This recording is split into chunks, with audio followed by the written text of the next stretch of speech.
Welcome to my new video. आज का हमारा महत्वपूर्ण टॉपिक है सॉलिड स्टेट केमिस्ट्री क्लास 12। महत्वपूर्ण अध्याय है, इससे 5 नंबर क्लियर होने वाले हैं। वीडियो एंड तक वॉच कीजिएगा। तो स्टार्ट करते हैं आज का वीडियो लेक्चर। ठोस अवस्था। पदार्थ के अवयवी कण गतिशील रहते हैं। यह धारणा पदार्थ की गतिज धारणा कहलाती है। यदि आपको 1 नंबर का जो विकल्प आता है उसमें पूछे गतिज धारणा की परिभाषा लिखिए, तो आप लिख सकते हैं पदार्थ के अवयवी कण गतिशील रहते हैं। यह धारणा पदार्थ की गतिशील धारणा कहलाती है। पदार्थ के अवयवी कणों की गतिशीलता के आधार पर इसे 3 भौतिक अवस्थाओं में वर्गीकृत किया गया है। अवयवी कणों की सर्वाधिक गतिशीलता में पदार्थ की भौतिक अवस्था गैस होती है, जबकि निम्नतम गतिशीलता अर्थात स्थिरता में पदार्थ की भौतिक अवस्था ठोस होती है। इनके मध्य अवस्था द्रव अवस्था कहलाती है। ठीक, इसके बाद है पदार्थ की गैस व द्रव अवस्था में अवयवी कणों के मध्य अंतरकण बल दुर्बल होता है। पदार्थ की ठोस अवस्था में यह बल सबसे अधिक पाया जाता है। परिणाम स्वरूप इस अवस्था में ठोस के कण गतिशील नहीं होते, परंतु अपने स्थान पर कंपन करते रहते हैं। अवयवी कणों की स्थिरता पदार्थ की ठोस अवस्था को दृढ़ता एवं निश्चित आकृति प्रदान करती है। यह महत्वपूर्ण है। यदि आपको पूछे कि ठोस पदार्थ के गुण लिखिए, तो आप यहाँ से भी लिख सकते हैं, इसके आगे भी है। पदार्थ की ठोस अवस्था में निम्नलिखित लक्षण पाए जाते हैं। कौन कौन से लक्षण पाए जाते हैं? पहला है अवयवी कणों के मध्य प्रबल अंतरकण बल, अवयवी कणों के मध्य न्यूनतम दूरी। तीसरा है पदार्थ की निश्चित आकृति। चौथा है अवयवी कणों का स्थिर रहते हुए अपने स्थान पर कंपन। एवं पांचवा है दृढ़ता एवं संपीड़ितता। ये पदार्थ के गुण हो। इसके बाद है क्रिस्टलीय एवं अक्रिस्टलीय ठोस। ठोसों के रचक कणों की व्यवस्था के आधार पर इन्हें 2 भागों में बांटा जाता है। पहला होता है क्रिस्टलीय ठोस एवं दूसरा होता है अक्रिस्टलीय ठोस। तो क्रिस्टलीय ठोस किसे कहते हैं? ये आईएमपी है। इसके अंतर मैंने करा दिया हूँ। वीडियो लेक्चर आप चैनल पर विजिट करके देख सकते हैं। वे ठोस जिनमें उनके रचक इकाई आयन या परमाणु या अणु एक नियमित व क्रमिक रूप से व्यवस्थित रहते हैं, क्रिस्टलीय ठोस कहलाते हैं। जैसे हीरा, sodium chloride, sodium sulphate, iodine आदि। क्रिस्टलीय ठोसों के लक्षण। क्रिस्टलीय ठोसों के मुख्य लक्षण निम्नलिखित हैं। पहला है अवयवी घटक नियमित क्रम में व्यवस्थित होते हैं। दूसरा है ये तीक्ष्ण एवं निश्चित गलनांक रखते हैं। तीसरा है क्रिस्टल निर्माण के समय बाहरी सतह भी नियमित क्रम दर्शाती है। चौथा है ये विषमदैशिक होते हैं। तो ये आपके 4 लक्षण हो गए, परीक्षा में पूछे जाते हैं, इसलिए आप इसे याद कर लीजिएगा। इसके बाद है अक्रिस्टलीय ठोस किसे कहते हैं? तो नॉन क्रिस्टलाइट सॉलिड वे ठोस जिनमें उनके रचक इकाई नियमित व क्रमिक रूप से व्यवस्थित नहीं रहती, अक्रिस्टलीय ठोस कहलाती हैं। जैसे कांच, प्लास्टिक, रबर आदि। अक्रिस्टलीय ठोसों के जो लक्षण हैं, जैसे क्रिस्टलीय ठोसों के लक्षण थे सेम वैसे नहीं, थोड़े अलग हैं बस। अवयवी घटक नियमित क्रम में व्यवस्थित नहीं होते, उसमें व्यवस्थित होते थे। ये तीक्ष्ण एवं निश्चित गलनांक नहीं रखते। ये ठोस निर्माण के समय बाहरी सतह भी नियमित क्रम नहीं दर्शाती। एवं चौथा है ये समदैशिक होते हैं, मतलब स्ट्रोपिक होते हैं। इसके बाद यहाँ से देखो, या यह भी जानिए में आईएमपी लिखा रहता है, आप इसे जरूर पढ़िएगा। यहाँ से परीक्षा में पूछे जा सकते हैं कई बार क्वेश्चन। अक्रिस्टलीय पदार्थों में उष्मा चालकता, विद्युत चालकता, अपवर्तनांक आदि गुण सभी दिशाओं में समान पाए जाते हैं। पदार्थों का यह गुण समदैशिकता कहलाती है। अब यहाँ पे लिखा था कि ये समदैशिक होते हैं, आप नहीं समझ सकते इसलिए इसे पढ़ लीजिएगा। समदैशिक और विषमदैशिक की परिभाषा आपको परीक्षा में पूछी जाती है। 2022 के एग्जाम में विषमदैशिक की परिभाषा पूछी गई थी। तो विषमदैशिक की परिभाषा क्या होगी? यदि अक्रिस्टलीय पदार्थों में उष्मा चालकता, विद्युत चालकता, अपवर्तनांक गुण आदि सभी दिशाओं में समान नहीं पाए जाते, तो यह गुण विषमदैशिकता कहलाता है। इसके बाद है क्रिस्टलीय एवं अक्रिस्टलीय ठोसों में अंतर। क्रिस्टलीय ठोस व अक्रिस्टलीय ठोस। तो पहला है इन ठोसों में रचक इकाई नियमित व क्रमिक रूप दर्शाती है। दूसरा है रचक इकाई अनियमित व अक्रमिक व्यवस्था रखती है। क्रिस्टलीय ठोस में ठोस निर्माण में बाहरी सतह भी नियमितता दर्शाती है। अक्रिस्टलीय ठोस में ठोस निर्माण में बाहरी सतह भी अनियमितता दर्शाती है। क्रिस्टलीय ठोस ये निश्चित गलनांक रखते हैं, निश्चित गलनांक नहीं रखते। ये विषमदैशिक होते हैं, समदैशिक होते हैं, या वास्तविक ठोस होते हैं, आभासी ठोस होते हैं। पानी धार वाले हथियार से काटने पर ये ठोस कटी सतह पर भी रचक घटकों का नियमित क्रम रखते हैं, और ये ठोस कटी सतह पर भी रचक घटकों का अनियमित क्रम, अर्थात इनका विदलन नहीं हो पाता। इसके बाद है, अब ठोस अवस्था पढ़ रहे हैं तो सभी ठोसों का अध्ययन करना पड़ेगा हमें। तो विभिन्न बंधन बलों के आधार पर ठोसों का वर्गीकरण हो रहा है।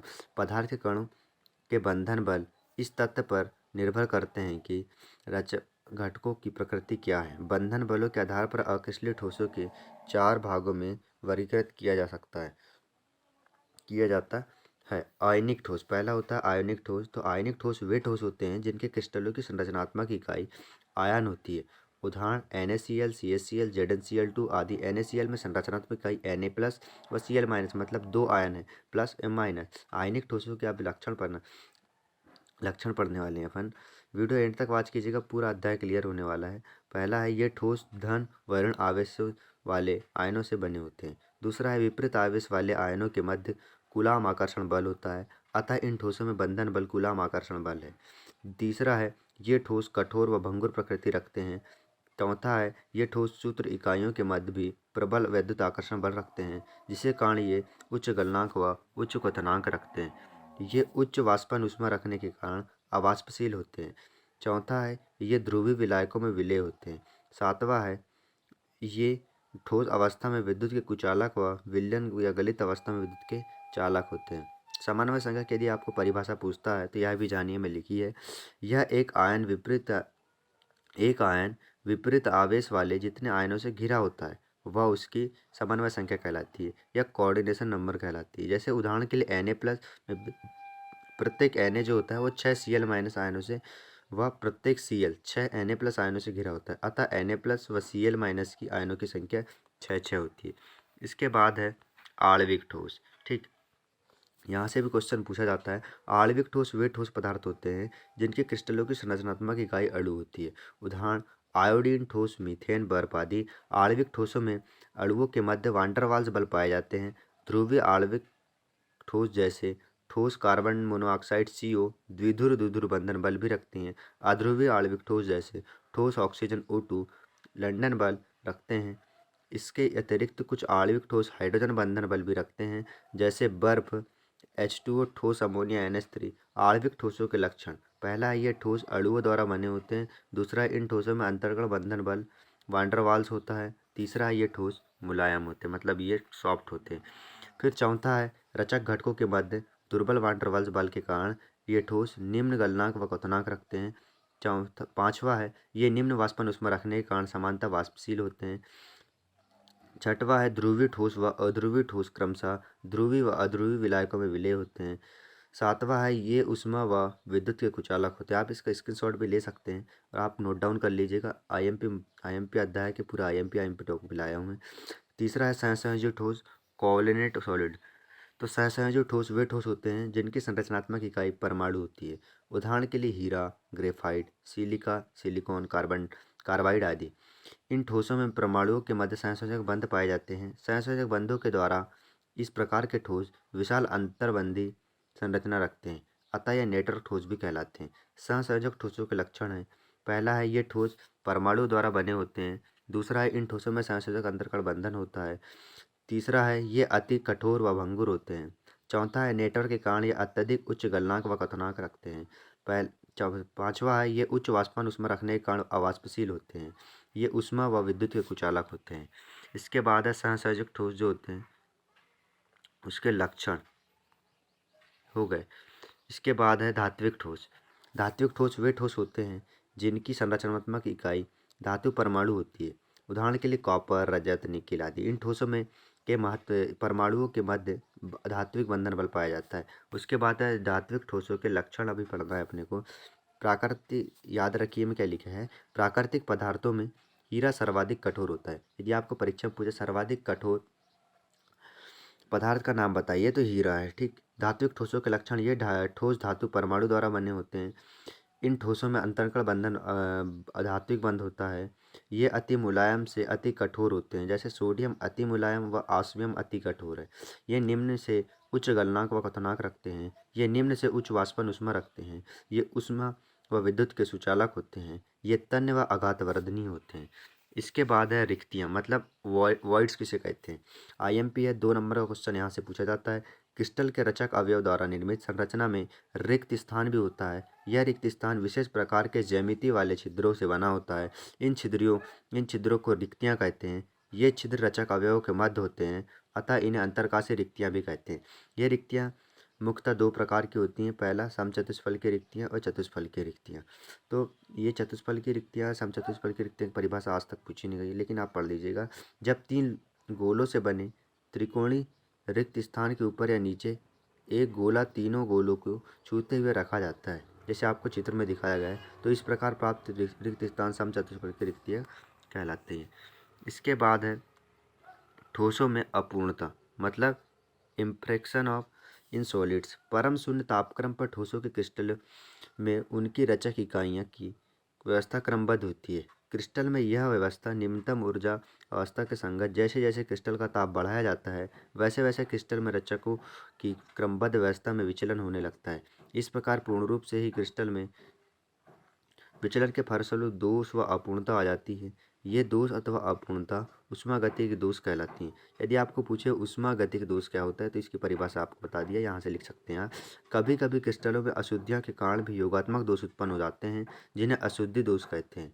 क्रिस्टलों में दोष अथवा अपूर्णता के कारण क्रिस्टलीय पदार्थ के गुण में केवल रूपांतरण ही नहीं होता, बल्कि कुछ नए गुण भी उत्पन्न हो जाते हैं। अनेक गुणों जैसे वैद्युत चालकता तथा यांत्रिकी शक्ति की इन दोषों तथा अपूर्णता के आधार पर स्पष्ट किया जा सकता है कि क्रिस्टलों में पाए जाने वाले विभिन्न दोषों को दो भागों में विभक्त किया जा सकता है। पहला इलेक्ट्रॉनिक दोष और दूसरा बिंदु दोष होता है। तो इलेक्ट्रॉनिक दोष की परिभाषा क्या होती है?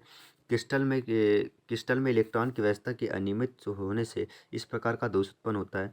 परम शून्य ताप से अधिक ताप पर इलेक्ट्रॉन निम्नतम ऊर्जा स्तर से उच्चतम ऊर्जा स्तर पर आ जाते हैं। उदाहरण के लिए सिलिकॉन अधिक ताप पर परम शून्य से अधिक उस विद्युत का चालन मुक्त इलेक्ट्रॉनों के कारण करता है।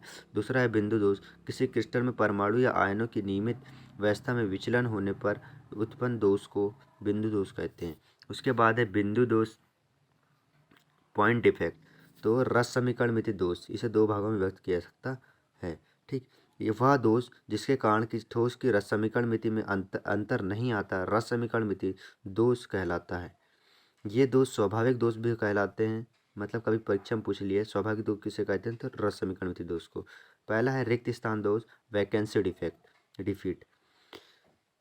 क्रिस्टल के कुछ जालक बिंदु जब रचक घटक नहीं रखते, अर्थात रचक घटक रहित होते हैं, तो यह दोष रिक्त स्थान दोष कहलाता है। यह दोष क्रिस्टल को गर्म करने पर उत्पन्न होता है। इस दोष के कारण क्रिस्टल का घनत्व कम हो जाता है।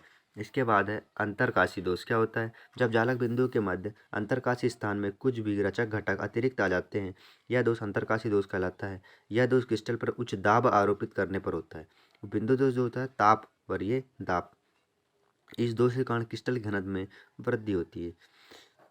रचक घटकों के मध्य का रिक्त स्थान अंतरकाशी स्थान कहलाता है। यह परीक्षा में पूछा जाता है कभी कभी विकल्प में, या आप चित्र भी बना लीजिएगा जिससे आपको पूरे में से पूरे नंबर मिले। आयनिक क्रिस्टल में रस समीकरण मिति दोष कौन कौन से होते हैं? आयनिक क्रिस्टल की बात हो रही है जिनके रचक कण जो होते हैं आयन होते हैं, जैसे प्लस और माइनस वाले। ठीक, पहला है साटकी दोष जो होता है। आयनिक क्रिस्टलों में यह दोष तब उत्पन्न होता है जब कुछ धनायन और उसी संख्या में ऋणायन, जैसे ये चित्र में दिखाया गया है, एक धनायन निकला है और एक ऋणायन, अपनी अपनी निश्चित जगह यानी जालक बिंदुओं को छोड़कर रिक्तियां बना देते हैं। अर्थात धनायनों द्वारा छोड़े गए होल तथा ऋणायनों द्वारा छोड़े गए होलों की संख्या बराबर होती है। यह तभी संभव है जब यौगिक का सूत्र ए बी प्रकार का होता है। क्रिस्टलों में इस प्रकार के दोष ऐसे यौगिकों में पाए जाते हैं जिनमें आयनों की समन्वय संख्या अधिक होती है और धनायन तथा ऋणायन के आकार लगभग समान होते हैं। उदाहरण के लिए NaCl, KCl, CHCl, KBr, AgBr आदि। उसके बाद है साटकी दोष के सहायक कारक। तो बी तथा ए जो होता है उच्च समन्वय अंक, धनायन व ऋणायन का लगभग समान आकार। दूसरा है साटकी दोष। तो फ्रेंकल दोष और साटकी दोष में मैंने अंतर करा दिया हूँ, चैनल पर विजिट करके वाला वीडियो देख सकते हैं। आयनिक क्रिस्टल में यह दोष तब उत्पन्न होता है जब कुछ धनायन और उसी संख्या में ऋणायन अपनी अपनी निश्चित जगह यानी जालक बिंदु को छोड़कर रिक्तियां बना देते हैं। अर्थात धनायन और छोड़ों की संख्या ऋणायन और होलों की संख्या बराबर होती है। यह तभी संभव है जब यौगिक का सूत्र ए बी प्रकार का हो। ठीक, यह हो गया था। उसके बाद है फ्रेंकल दोष। क्रिस्टलों में इस प्रकार के दोष तब उत्पन्न होते हैं जब कोई आयन अपने निश्चित नील लेटिस बिंदु से हटकर अंतरकाशी स्थान में बना लेता है। ये इसके उदाहरण जो हैं ZnS, AgCl, AgBr आदि। उसके बाद है फ्रेंकल दोष के सहायक कारक। निम्न समन्वय अंक, धनायन छोटा ऋणायन बड़ा, अर्थात आयनों के आकार में अधिक अंतर, ए बी प्रकार के क्रिस्टल। अब अपवाद देखिए, यहाँ पे AgBr में साटकी और फ्रेंकल दोनों दोष पाए जाते हैं। यह परीक्षा 2022 में पूछा गया था कि ऐसा कौन सा तत्व है जिसमें साटकी एवं फ्रेंकल दोष दोनों पाया जाता है, तो AgBr आएगा उसका आंसर। फ्रेंकल दोष के परिणाम क्रिस्टल विद्युत का चालक हो जाता है, क्रिस्टल का स्थायित्व कम हो जाता है एवं परावैद्युतांक में वृद्धि होती है। इसके बाद है क्रिस्टल के साथ की दोष की संख्या, इसे एन से नोट करते हैं। एन ई की पावर है -E/2 kT। ये पूछा जाता है, ये 2021 में पूछा गया क्वेश्चन है। इसके बाद है विद्युत एवं चुंबकीय गुण। तो ये लगभग सभी बच्चों के गुण बन जाते हैं। विद्युतीय गुण क्या होते हैं? ठोसों में विद्युतीय गुण उनकी विद्युत प्रवाहित करने की क्षमता के द्वारा व्यक्त किए जाते हैं। इस आधार पर ठोसों को 3 भागों में वर्गीकृत किया जा सकता है। चालक, सर्वाधिक मात्रा में विद्युत प्रवाहित करने वाले ठोस चालक कहलाते हैं। सर्वोत्तम चालकों की चालकता की कोटि 10⁴ 10⁷ ओम इनवर्स मीटर इनवर्स होती है। ये ठोस प्रयुक्त विद्युत धारा अधिकतम भाग प्रवाहित कर देते हैं। इसके बाद होता है अर्धचालक। चालकों की तुलना में कम विद्युत धारा प्रवाहित करने वाले ठोस अर्धचालक कहलाते हैं। इनकी विद्युत चालकता की कोटि 10⁻⁶ से 10⁴ ओम इनवर्स मीटर इनवर्स होती है। ये प्रयुक्त धारा का एक अंश ही प्रवाहित कर पाते हैं। उदाहरण के लिए सिलिकॉन एवं जर्मेनियम। कुचालक क्या होते हैं? इंसुलेटर जिसे कहते हैं। विद्युत धारा को प्रवाहित न करने वाले ठोस कुचालक कहलाते हैं। उदाहरण सल्फर, फास्फोरस आदि। इनकी विद्युत चालकता 10⁻20 से 10⁻10 ओम इनवर्स मीटर इनवर्स पाई जाती है। उसके बाद है एनसीईआरटी के जो क्वेश्चन आते हैं आपके परीक्षा में, डायरेक्ट यहाँ से क्वेश्चन पूछाते हैं, वो प्रश्न उत्तर हैं। पहला है ठोस कठोर क्यों होते हैं? ठोसों में अवयवी कणों के मध्य प्रबल आकर्षण बल पाया जाता है, क्योंकि ये कण एक दूसरे के अत्यंत निकट होते हैं। अवयवी कणों की स्थिर स्थिति के कारण ही ठोस कठोर होते हैं। दूसरा है ठोसों का आयतन निश्चित क्यों होता है? ठोसों में अवयवी कण स्थिर होते हैं, अतः इनका आयतन निश्चित होता है। तीसरा में इसको आप क्रिस्टलीय और अक्रिस्टलीय में वर्गीकृत कर लीजिएगा। चौथा है कांच को अतिशीतित द्रव क्यों माना जाता है? कांच एक अक्रिस्टलीय ठोस है। यह द्रवों की भांति अति मंद गति से बहने की प्रवृत्ति रखता है, अतः कांच को अतिशीतित द्रव माना जाता है। So thank you for watch this video. यहाँ से आपका लेक्चर खत्म होता है। आपके 5 नंबर पक्के हुए यदि आपने ध्यान से यदि सुना ही केवल है तो। Thank you for watch this video. अगला वीडियो जल्द आएगा। इसी टॉपिक पर हम वीडियो बनाते रहते हैं, तो चैनल को लाइक एवं सब्सक्राइब कर दीजिएगा। Thank you.